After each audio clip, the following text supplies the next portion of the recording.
Hey, what's going on YouTube? This is your friend Siren Frost, and I'm back with the trial deck profile for you guys. This is the debut of the official Granblues.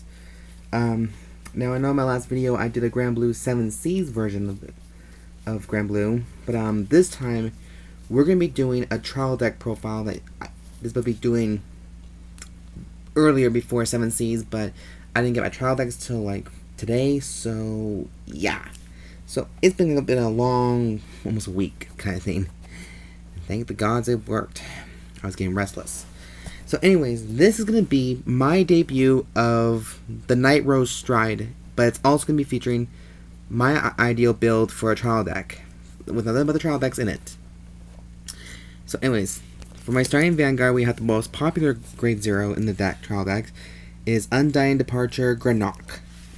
Now Grenache has been already became famous for his ability in the hollow state, and this deck also provides the hollow abilities. And what hollow does basically is when a unit from Granblue is called to the rearguard circle, either from the drop zone or from your hand, he becomes hollow.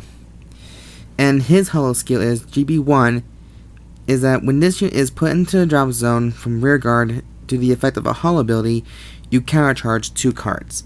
And since some cards these days now are counterblast heavy, it's a very good idea to keep Grenache as your starting Vanguard. Now, in the 7 Seas build, I think it's the best thing just to complete the 7 Seas alone and leave Grenache the way he is. And Grenache, I've seen people either play like 2 of him, because of the extra countercharge power and the draw ability. Not the draw ability, but the countercharging. And there's a card in here, I think it's Negrorook, but unfortunately, I don't have all 4 Negrorok's, so I can't do a real full Nightrose Stride deck for that, you guys.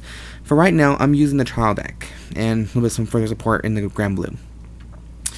Anyways, so he's a very starting Vanguard, and he's a very good one. So I'm right now going to leave him at 1. Now for triggers, of course, for trial decks, we're doing the rainbows. So we're playing the new heal trigger, 4 copies of Good Luck Charm Banshee, and I think she's the most because she is one of the most adorable girl heal triggers I've ever seen, besides Luscious Magus and Tender Breeder. So yeah. And then we're playing the 4 draws, which is the beautiful Gorgeous Shade. I think Shade, this is the second female Shade unit that we have besides Ruin Shade. Most of them are mostly men. That's why.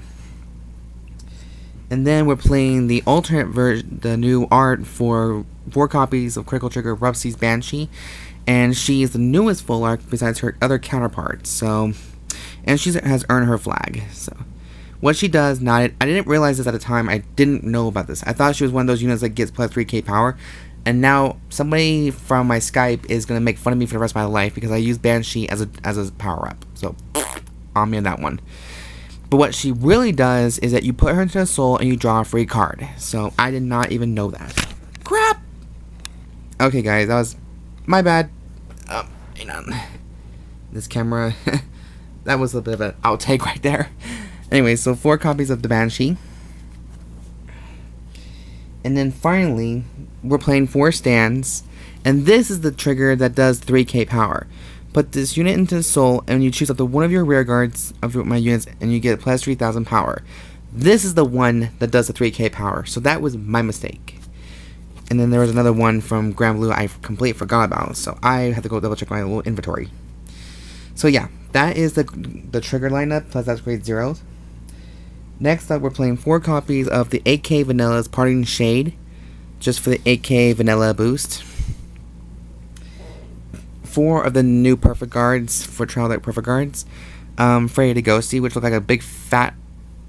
looks like a ghostie that can just swallow up everything, including fuck you up. And blow all those bullets back to you.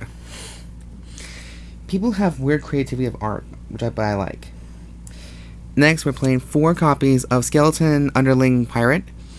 And he contains a hollow ability. And his hollow skill, GB1, is...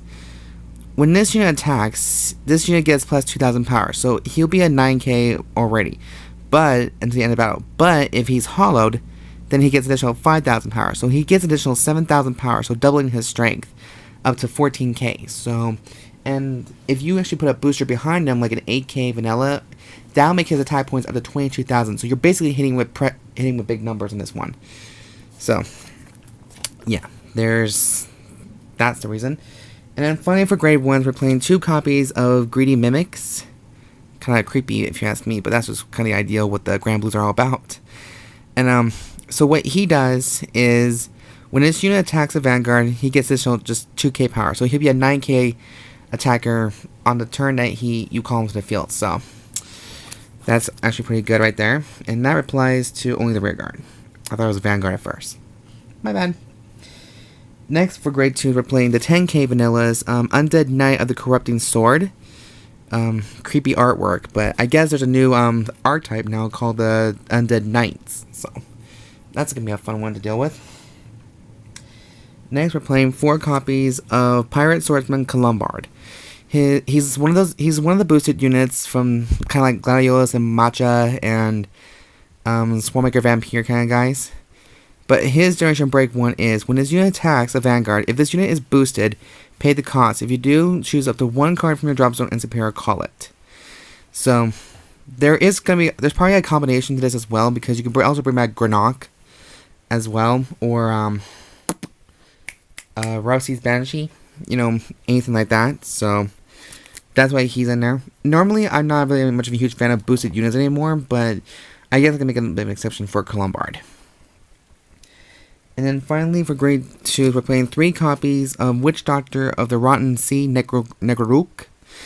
Negrorook's skill is... I need to read him because I'm blind. He also contains a hollow ability. And so for his GB1 ability of his hollow, when his unit attacks, it gets plus 2,000 power in the battle. And if this unit is hollow, it gets additional 5,000 power. So he's basically kind of like Underling Pirate. So, Skeleton Underling Pirate. So, I would run him up to 4. Maybe after the trial decks of this profile, I'm actually going to redo the deck into the image of kind of like Arm Channel does. But for right now, 3 is the best kind of option until I can figure out what I really need in this deck. Next, finally, for grade 3s, we're playing the main boss of the deck is 4 copies of... let me put it right there. Okay. 4 copies of Vampire Princess of Nightfog, Nightrose. And Nightrose's stride skill, Counterblast 1. Once Nightrose strides on top of Nightrose, choose up to 1 card from your drop zone and Superior Call it, and gets 2,000 power in a turn.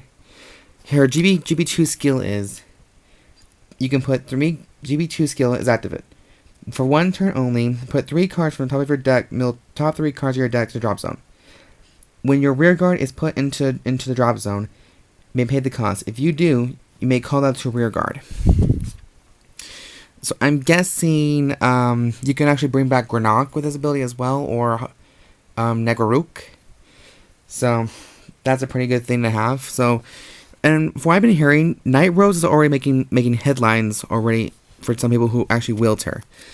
So I'm hoping to get a fair chance with her in at locals hopefully soon. Next, for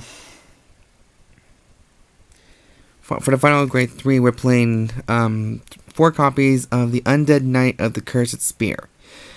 Generation Break 1 is for Vanguard is Counterblast 2, choose up to 1 card from your drop zone and Superior Call it. And that unit gets plus 2,000 power in the turn. His auto skill is, when this unit attacks a Vanguard, he gets an additional 2,000 power in the battle. So he'll be a 13k attacker, 13k body by himself whenever he attacks. So that's probably why it's better for him. And then, there's always other options from this deck, but I figured that would be the best one. And then anyways, now for the final G4, I'm playing the 4 copies of the trial deck version. 4 copies of Pirate King of the Secret Schemes, Bennett Rom. He's one of those generic Grand Blue strides, but he's also a very good one too. When his unit attack hits a Vanguard, you may choose up to 1 card from your drop zone and Superior Call it, and that unit gets plus 2,000 power in a turn. And now, this is one of the main guys that ARM uses the most in the anime. So that's kind of why. And so, anyways guys, that is my debut for Nightrose, the trial deck profile for you guys. I hope you guys like it, or at least this version of it. Go ahead and leave a comment down below and let me know what you guys think of this ideal of the deck. And yeah. Don't forget to subscribe, like this video, thumbs up for it, and comment down below. And there will be a full deck list for you guys in the description down below. So, you guys have a great day and enjoy the rest of your week. And I'll see you guys in my next video. Take care. Have a good night. Bye.